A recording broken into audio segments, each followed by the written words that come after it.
कोकणातलं पहिलं सुसज्ज shopping centre Mahalakshmi Tathastu garments and apparels, ladies and men's garment, wedding cloth उपलब्ध. Mahalakshmi Tathastu garments and apparels, Aditya business centre, Gandhi Chowk, Sawantwadi. मालवणात ठाकरे गटाला धक्का बसलाय. शिवउद्योग आघाडीचे मालवण तालुका प्रमुख मंगेश गावकर यांनी कार्यकर्त्यांसमवेत भाजपमध्ये प्रवेश केला.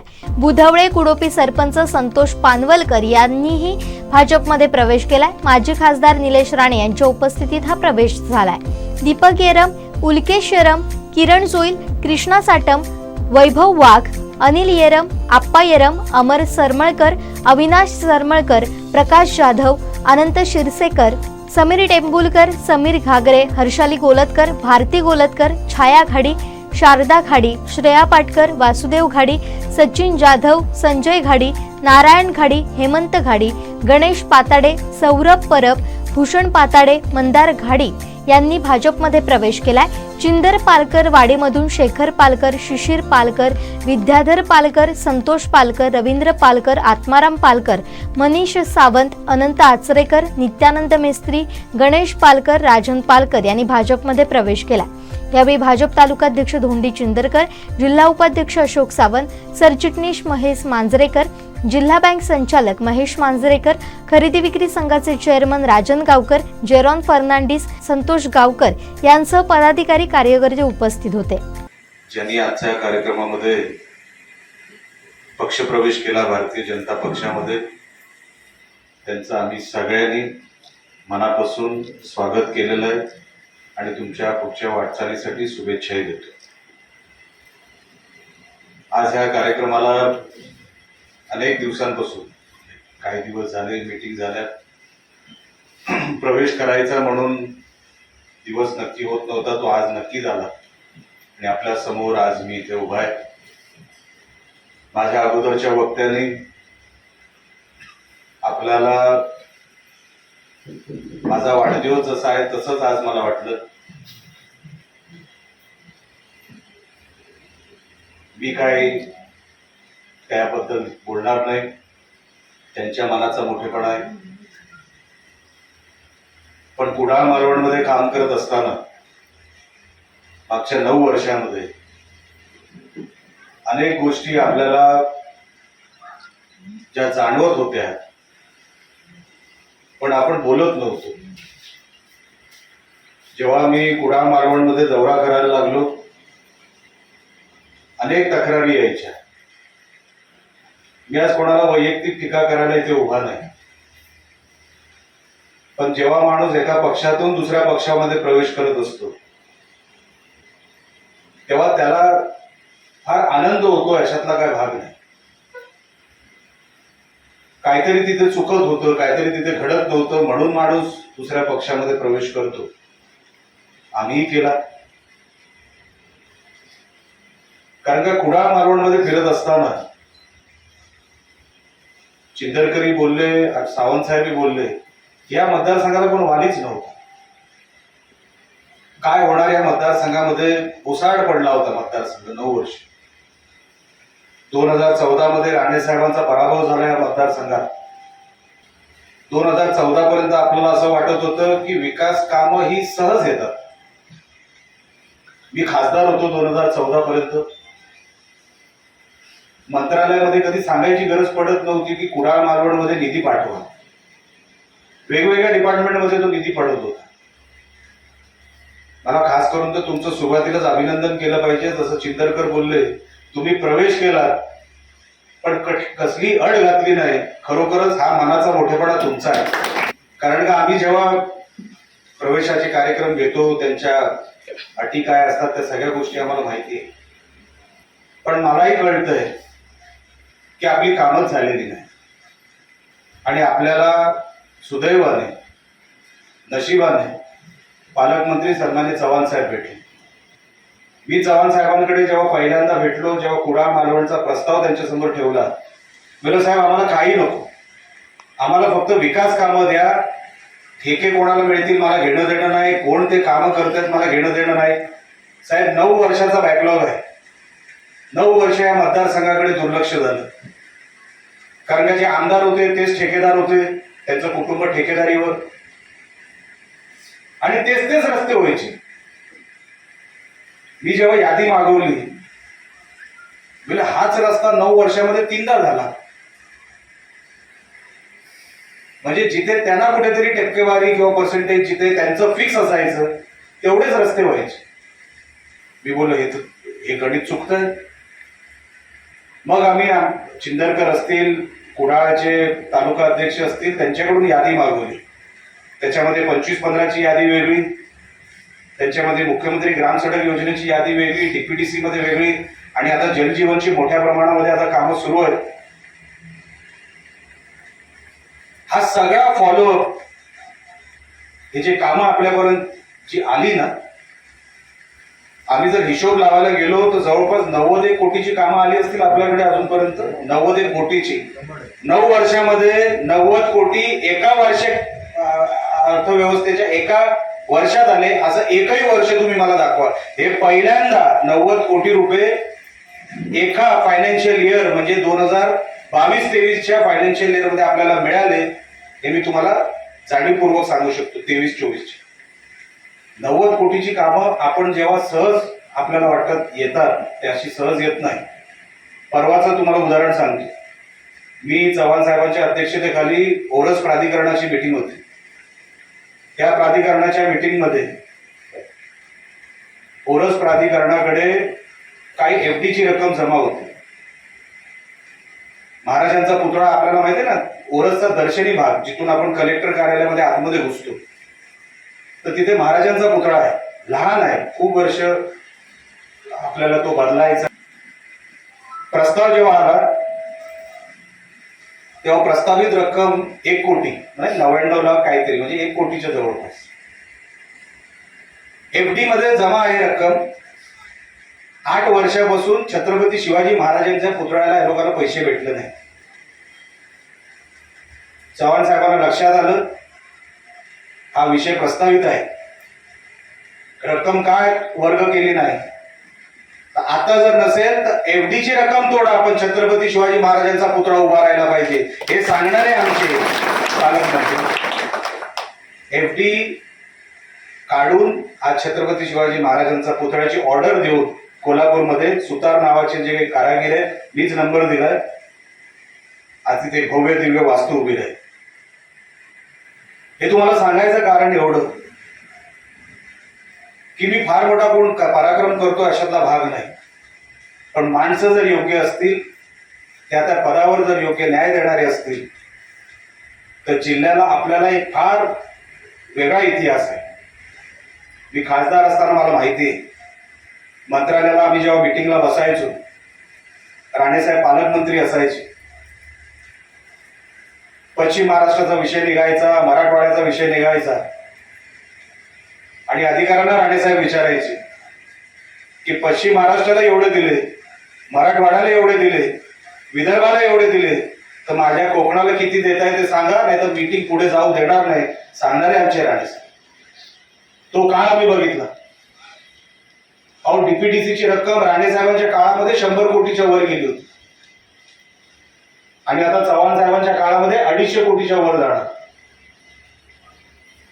माणसं, म्हणून मी बोललो ना, माणसं तशी पाहिजे. मी स्वतः कोण खास आहे असं मी समजत नाही, मला देवासारखी माणसं मिळाली. 2दा पराभव झाल्यानंतर हीच सगळी मंडळी आज जी व्यासपीठावर दिसते तेच सगळे मला परत घेऊन आले, आणि आज हा सगळा जो करोडोचा निधी आपल्याकडे जो वळतोय, 25-15चं पण तसंच. 25-15 हे ग्रामविकास, म्हणजे आता सध्या महाजन साहेब त्या विभागाचे मंत्री आहेत. आपला आमदार नसताना, आपल्या विधानसभेमध्ये खासदार नसताना महाजन साहेबांनी आपल्याला 25-15चे पैसे दिले. असे अनेक कामं आहेत जे आपण पैसे आणण्यामध्ये आम्हाला यश मिळालं. राणे साहेबांनी जेव्हा पाठवलं तेव्हा सांगितलं, निलेश, हा मतदारसंघ माझा आहे, इथे लोकांना प्रेमाने जोडलं पाहिजे. इथे पश्चिम महाराष्ट्रासारखे उद्योगधंदे, इंडस्ट्री नाही, पण जो व्यवसाय आहे त्या व्यवसायामध्ये त्याला मोठं केलं पाहिजे आणि प्रेमाने जपलं पाहिजे.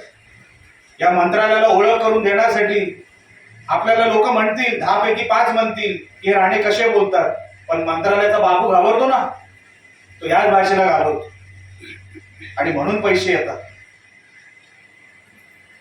इथे प्रशासन, जिल्हा प्रशासन हे काय सोपं ना.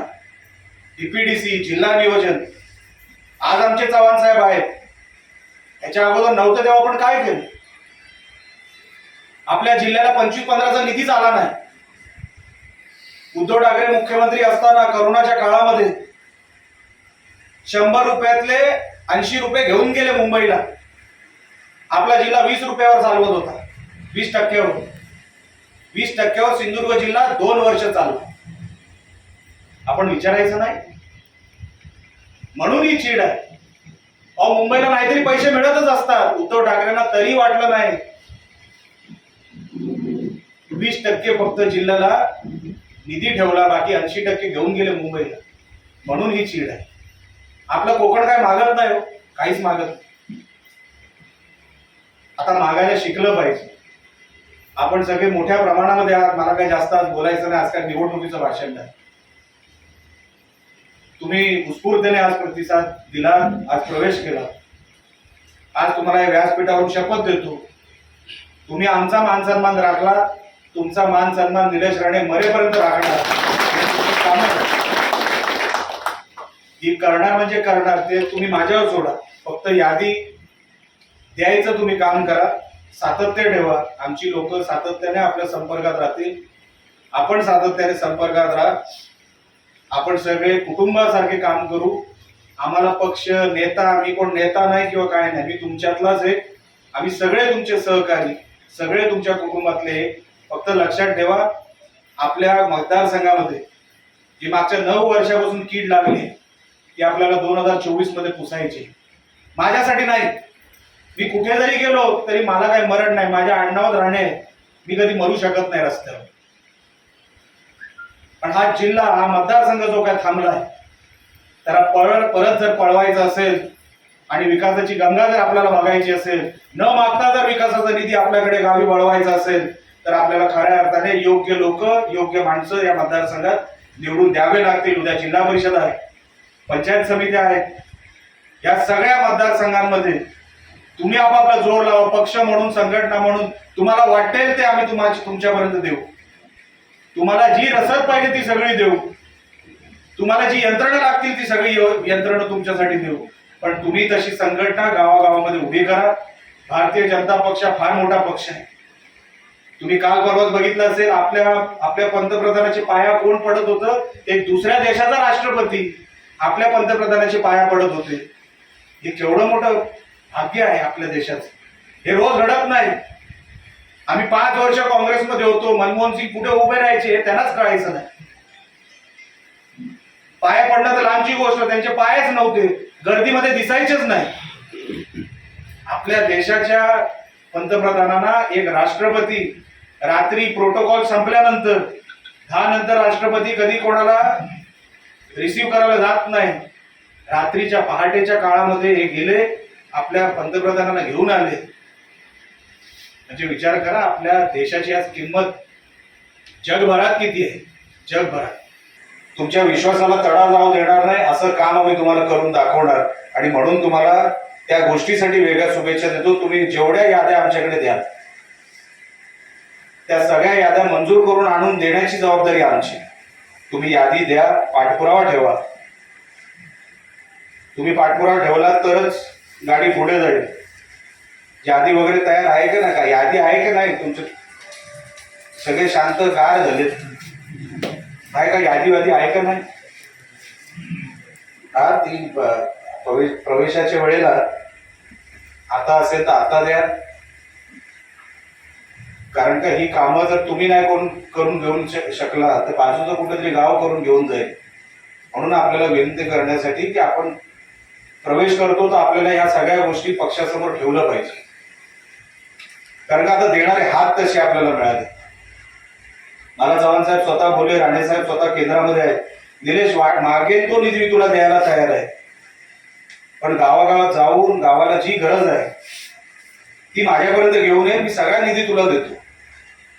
आता मागायची जबाबदारी आपल्यावर आहे. मी म्हणून चिंदरकर असतील, कोणी आमच्याकडची कोणी मंडळी असेल, मी त्यांना एवढंच सांगतो की साहेब, आपल्याकडे असे पालकमंत्री आले जे आपल्याला आता खर्च द्यायला तयार आहेत, आपला बॅकलॉग पुरा काढून द्यायला तयार आहे. आणि मला आनंद होतो की मी आज 90% 100 पैकी 90% दिलेली कामं ही सन्माननीय पालकमंत्री साहेबांनी मार्गी देखील लावली. म्हणजे ते कधी कधी कणकवली मतदारसंघ असेल किंवा सावंतवाडी मतदारसंघ असेल, त्यांना सांगतात की तुम्ही थांबा, ह्या मतदारसंघाला आमदार नाही, इथे निलेश प्रयत्न करतोय, आपल्याला त्याला इकडे घडवायचं आहे, आपल्याला इथे निधी दिला पाहिजे, हे सांगण्याचं काम जर कोण करत असेल. आणि इतक्या वर्षापासून मी गावागावामध्ये जातो, म्हणजे आज मला काय वैभव नाईकचं नाव घ्यायचं नाही आमदाराचं, पण गावामध्ये थप्पे आहेत. तुमचं कुठलंही काम असेल त्याचं एक पत्र आहे आमदाराचं. उद्या कोणी ढग मागितला ना त्याचं पण पत्र आहे. एवढी पत्राची ढीग झाली, लोक खरोखरच शिव्या घालायला लागल्या.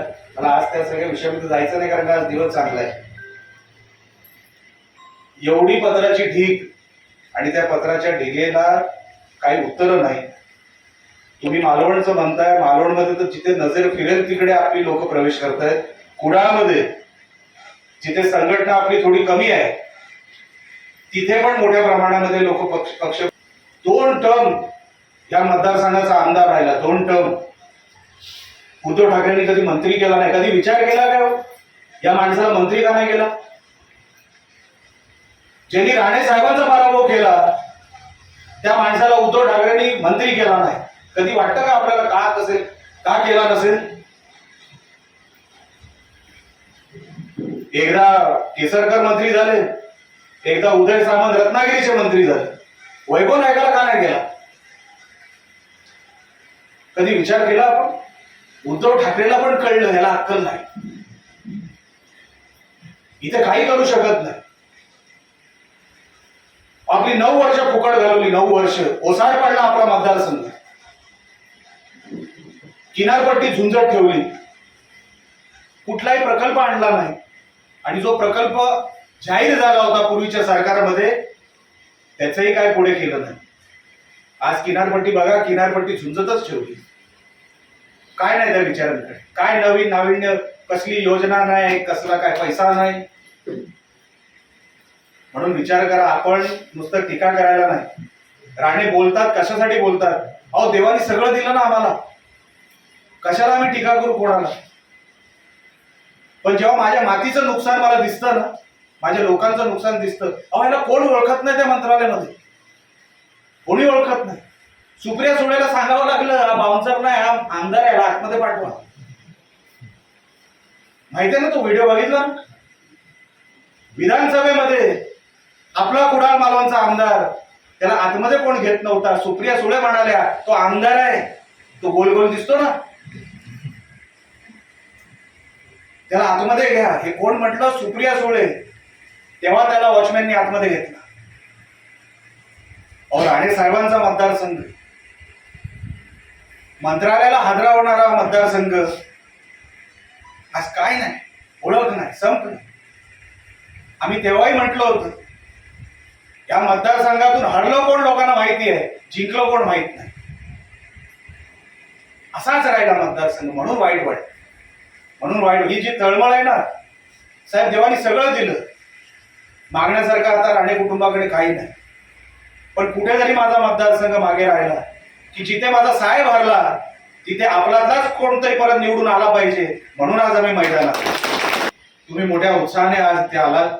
मी खरं तर चिंदरकर यांचं मनापासून आभार व्यक्त करतो आणि त्यांच्या सहकार्यांचं. आज तुम्ही जिद्दीने चिकाटीने आज पक्ष संघटनेचं जे काम करतायत, माणूस जोडतायत, माणसं, जिल्हा परिषद, ग्रामपंचायती जेवढ्या जोडता येतील तेवढा तुम्ही जोडायचा प्रयत्न करतायत, भारतीय जनता पक्षामध्ये आणण्याचा प्रयत्न करतायत. मनापासून तुमचे आभार व्यक्त करतो आणि तुमच्या सगळ्या सहकार्याचे, म्हणजे जेवढे बसले तेवढे सगळे सहकारी, मनापासून त्यांचे आभार व्यक्त करतो. आपण इथे आलात, परत एकदा आपलं स्वागत करतो आणि जी कामं असतील ती वेळोवेळी आमच्यापर्यंत घेऊन या. 100% सगळी मार्गी लावू. कोकणातल्या ताज्या घडामोडी आणि लाईव्ह अपडेट्ससाठी फॉलो करा कोकणचं नंबर 1 महा चॅनल कोकण 7 लाईव्हचं फेसबुक पेज.